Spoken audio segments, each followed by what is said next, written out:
Hi, I'm Caitlin. Hi, I'm Rebecca. We're not from Memphis, but we love it. Welcome to Memphis Type History, the podcast. All right. Caitlin, what are we going to be talking about today? We're going to be talking about ladies again, because it's another round of ladies' night. Yeah, we really enjoyed finding some history of some spectacular women in our first ladies episode that we wanted to keep it going. So we each picked a new one. Yeah, and this ladies' night episode is in honor of Black History Month, the month of February. Mm-hmm. Do you want to go first? I don't know who your lady is. Sure, I'll go. My lady is Elizabeth Lizzie Douglas, a.k.a. Memphis Minnie. Memphis Minnie, M-A-N-Y? Yeah, Memphis Minnie, M-I-N-N-I-E. Oh, Minnie, like Minnie Mouse. Yeah. Okay. So Elizabeth Lizzie Douglas was a blues guitarist, vocalist, and songwriter, and she recorded about 200 songs from the 20s into the 50s. Oh, wow. Instead, she became known as Memphis Minnie, and I'll get to that in the timeline of things, how she got the nickname. She was also called the most popular female country blues singer of all time and was known for playing and singing as well as any man. Oh, well, that's nice. Yeah. So, of course, I love her for that. Yeah. Lizzie was born in 1897 in Algiers, Louisiana, and she was the oldest of 13 siblings. Her parents nicknamed her Kid, which is a nickname she even used into adulthood when she first started performing under the name Kid Douglas. Her family moved to Walls, which is south of Memphis, for those who aren't familiar.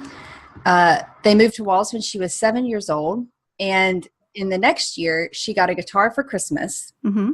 And by 10 years old, she could play the banjo, and she started playing guitars at parties by age 11. Wow, young one. Yeah, so living out in the country, she was exposed to the music that was played at field parties and things like that. And then the proximity to Memphis is important because in 1910, when she was 13, Lizzie ran off to live on Beale Street.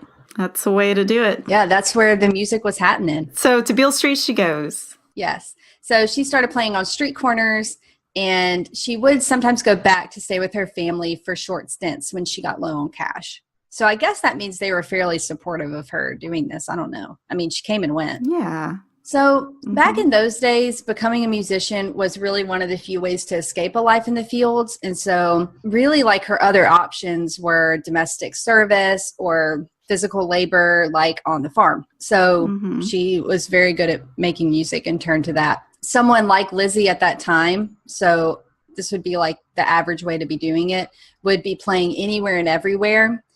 So, you know, you got to think back then there wasn't like recorded music everywhere you went. So anywhere there needed to be music, it had to be an actual person playing. So it was work camps, traveling shows, house parties, street corners, businesses, all that sort of stuff. She might be paid in money, you know, making maybe a few $100 for a really big gig, or what was more often would be a small item of food. Yeah. Yeah, so maybe like a can of beans or something like that. Okay.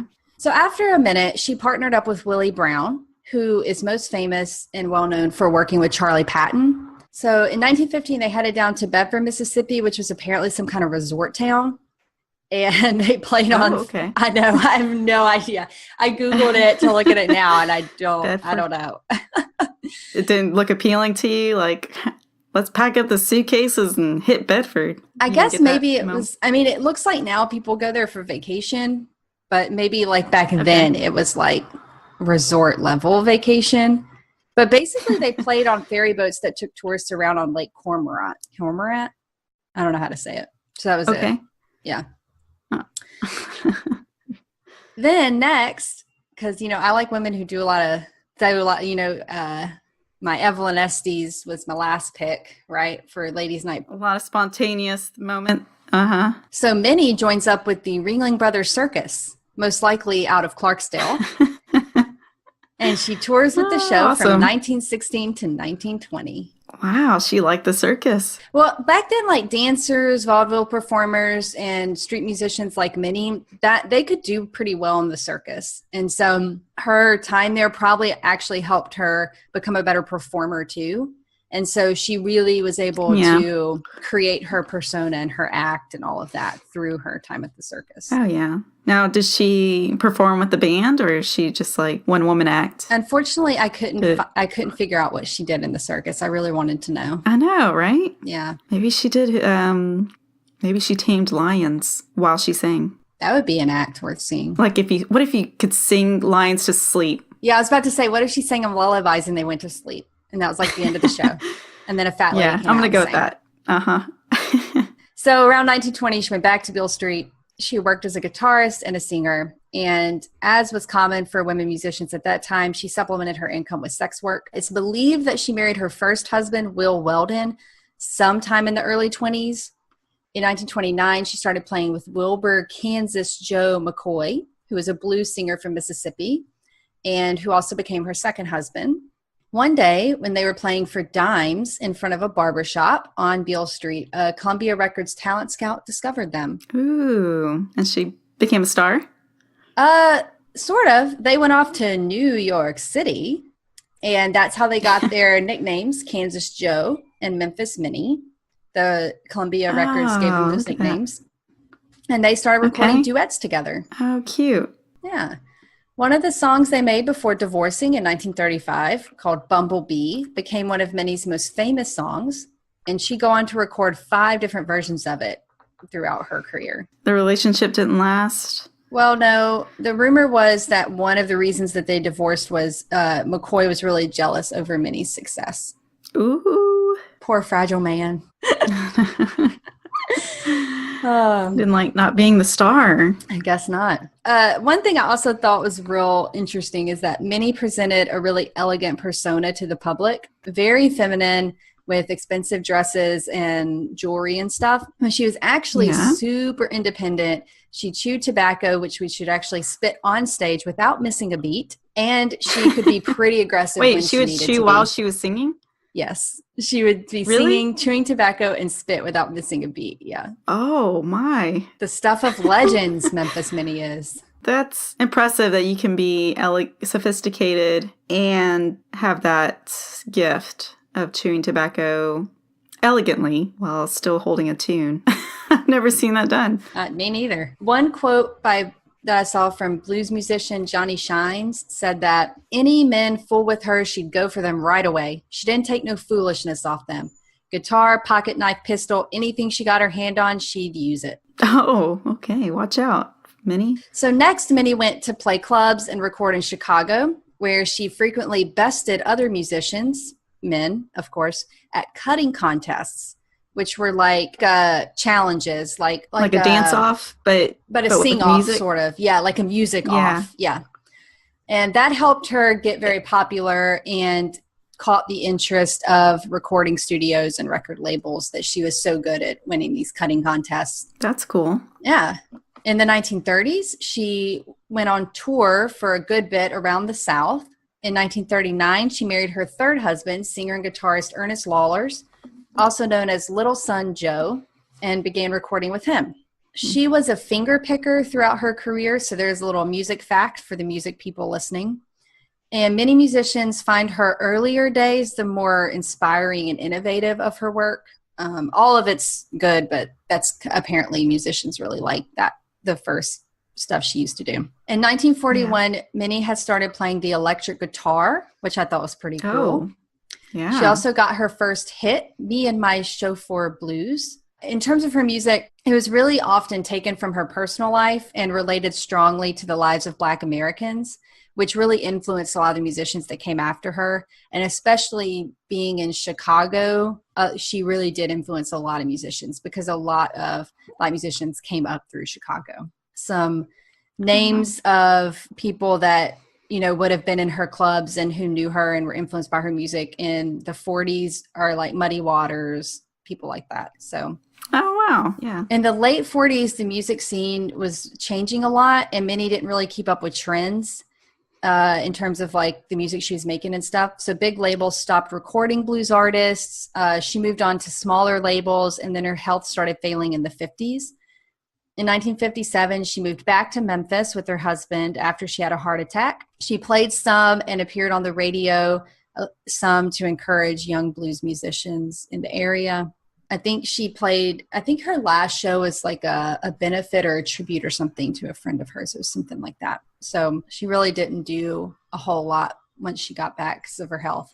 In 1960, she suffered a stroke that put her in a wheelchair. Her husband died the following year, and then she had another stroke after that. I thought it was really special that a bunch of her fans started sending her money to survive on, because there was a news article that said her Social Security wasn't enough to support her. Oh, wow. She had her fan base that helped her. Yeah, she meant a lot to a lot of people. In 1973, she passed away from a stroke at the Gel Nursing Home in Memphis. She was baptized shortly before her death, supposedly to please her sister, Daisy Johnson, although she wasn't religious at all in her life. I read that people think she maybe went to church like one time, and it was to hear a gospel singer. In 1980, she was one of the first 20 artists inducted into the Blues Foundation's Hall of Fame. Wow. Her final resting place is at New Hope Baptist Church Cemetery in Walls. And in 1995, Bonnie Raitt paid for her headstone, and this is what it says.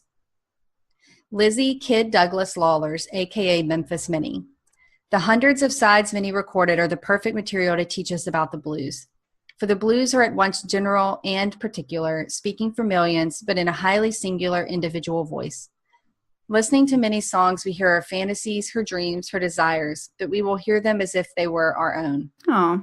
Yeah. That's nice. To wrap up, share this. In their book, Woman with Guitar, Paul and Beth Groans wrote that Minnie, quote, never laid her guitar down until she could literally no longer pick it up. And another random fun fact is that she once lived at 1355 Adelaide Street in Memphis, which is still there at the time that I saw this. Oh, cool. And also Jefferson Airplane recorded her song Me and My Chauffeur Blues on their first album, Jefferson Airplane Takes Off. Those are kind of cool. Nice. So yeah, Memphis Minnie. Memphis Minnie. That's sweet. And so I'm going to post various links if you want to read more about her. If you want to listen to her music, I'm posting that on show notes, which is MemphisTypeHistory.com/ladies2, the number 2.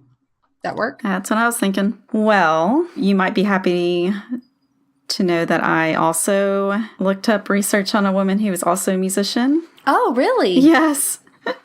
So we both picked musicians for I didn't know we had a theme. That's Ladies' cool. Night. Yes. The woman I picked was Julia Britton Hooks. Yes. I've mentioned her briefly before. Yeah, she's got a great history. Her full maiden name is Julia Ann Amanda Moorhead Britton.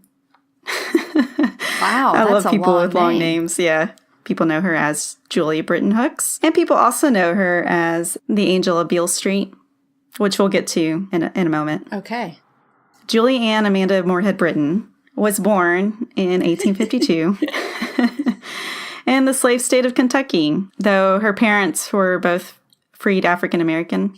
Her father was a carpenter, and her mother was a slave when she was a child, as she grew up as a slave to someone related to her father, and her father was a Kentucky statesman, Thomas F. Marshall. Oh. We had talked about Robert Church and how even though he was half black, half white, his father didn't educate him. In this case with Laura, she was well educated, and on top of that, she's a very gifted singer and musician. So when she got older and had children, she encouraged and instilled the love of music into her children.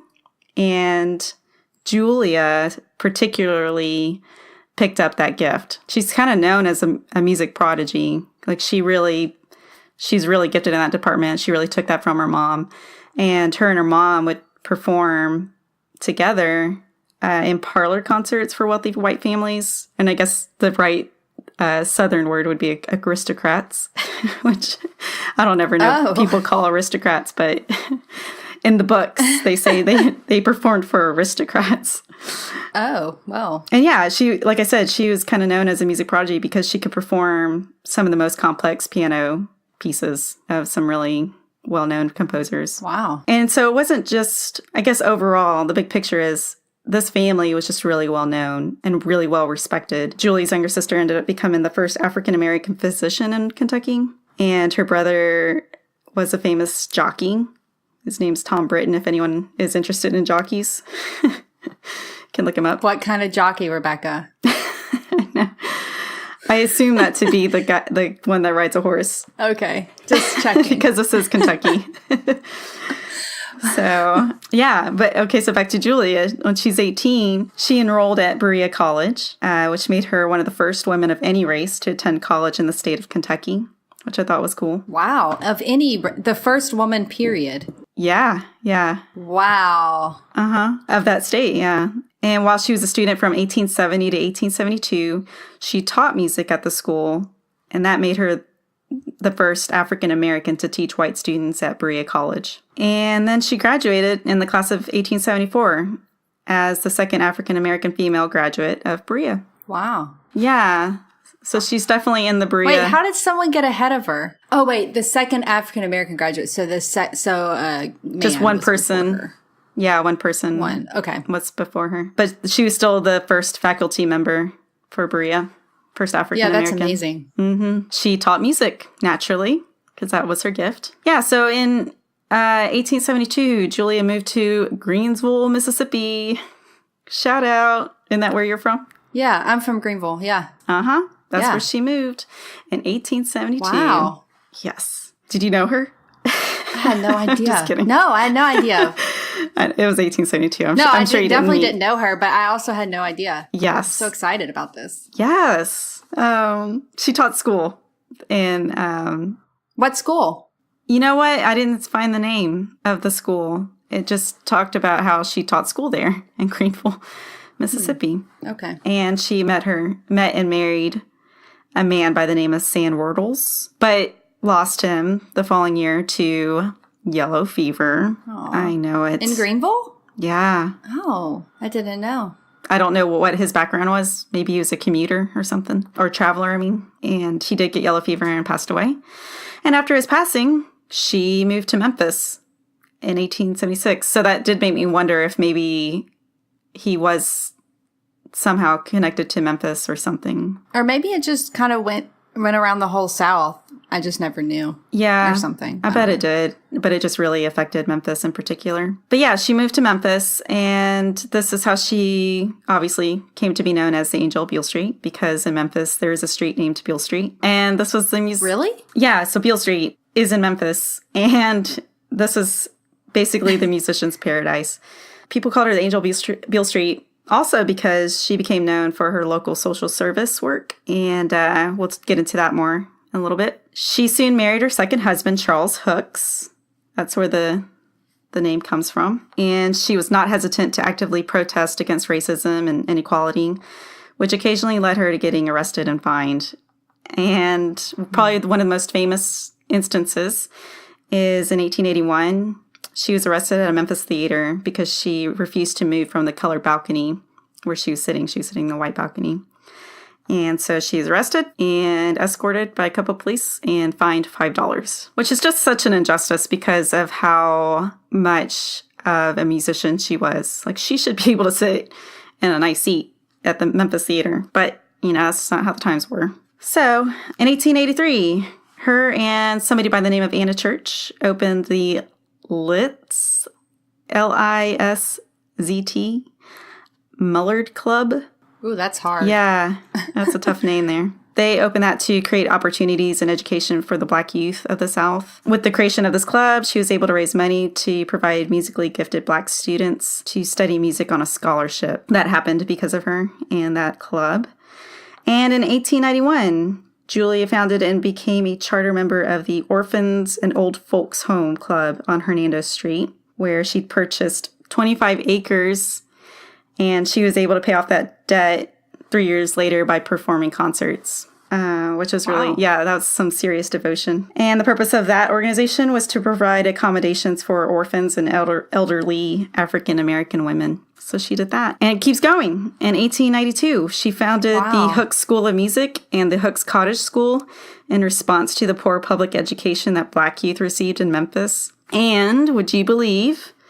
I'm about to insert a Where's Waldo here. Would you believe the Hooks School of Music produced distinguished student musicians such as Sidney Woodward, Nell Hunter, and, drumroll, Father of the Blues. W.C. Handy. Yes. Ding, ding, ding. W.C. Handy. And another connection for the past podcast is The school was also an auditorium that Robert R. Church Sr. built, which is a cool little connection. What? Uh-huh. That is a cool connection. Yeah. Man, she is not playing around. No, she's such a She is like, here's a problem. I'm just going to solve it. Okay. Because society's not. Yeah. Yeah.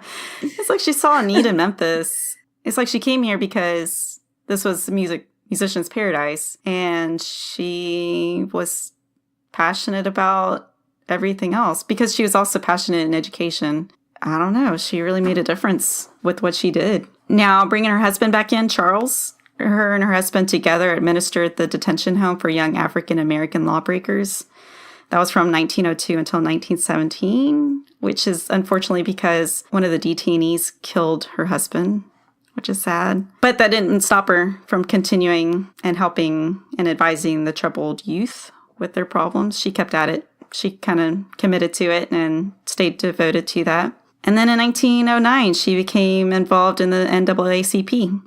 She participated in the suffrage movement, helping women gain the right to vote, and served as president of the Lexington Women's Improvement Club in Kentucky. So she also stayed active in Kentucky, which is awesome. Wow. So if you're wondering what the relation to Benjamin Hooks is, I'm sure people are by now. Yeah, that would be her grandson. Benjamin Hooks is her grandson.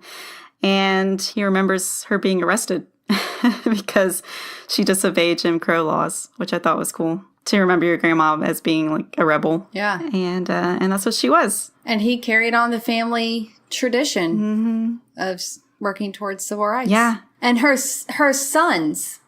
I talked a little bit about her sons on the Mount Zion Cemetery episode, if anyone wants to hear about them. Yeah. So look at all these connections. Yeah. They're pretty cool too. Yeah. Lots of references. Julia, I don't have a good book on her to read. I didn't look that up. But obviously go to show notes, memphistypehistory.com/ladies2. And we'll include the links of extra reading material to look up, and a link to the Zion Cemetery would probably be good. Yeah. Mm-hmm. So you can hear more, and photos and music. Are there any like recordings of her music or anything that you know of? Mm-mm. And for her, I think her skill set definitely, it seems like, was in the piano. But it would be really great to just know like what she did when she taught. What were her methods? And I don't know. You just think about like how much people can be inspired and motivated by their teachers. And the fact that we have 3 really well-known students come from her school, a school that she started, yeah, I mean, you know, I think that just says a lot. Yeah. If I could go back, you know, that question people ask, they say, if you could go back and meet one person from the dead, who would it be? I never really had an answer, but after doing research on her, I kind of thought, oh, she would be it. She'd be that person that I'd want to go meet. Yeah, for real. Oh, cool. Thanks for telling me about her. That was awesome. Yeah, I love that we both had musicians. I liked it. To talk about. I know. Accidentally had a theme. We should see if we can put all 5 versions of... what was that song called? Oh, Bumblebee? Yes. Bumblebee. That might be overkill. We'll see. We'll have to check the page load time on that. Yeah. Or everyone can go listen and tell us what your favorite one is. Mm-hmm. Well, here's to the ladies, and here's to our special ladies for February as well. You know, if we keep this ladies' night thing going, we should see if anyone has some recommendations. Yes. Actually, go ahead. Send us your recommendations. I'm up for a 3rd round. I like ladies' night. Yeah, me too. All right. Well, this is Memphis Type History, the podcast. We like your type.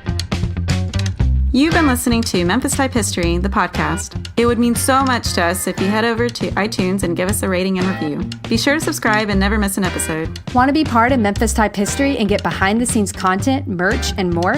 Support us on Patreon at patreon.com/Memphis Type History. That's Patreon, spelled patreon.com/Memphis Type History. Find more Memphis Type History on our blog at memphistypehistory.com, on Facebook, Instagram, and Pinterest as Memphis Type History, and on Twitter at Memphis Type.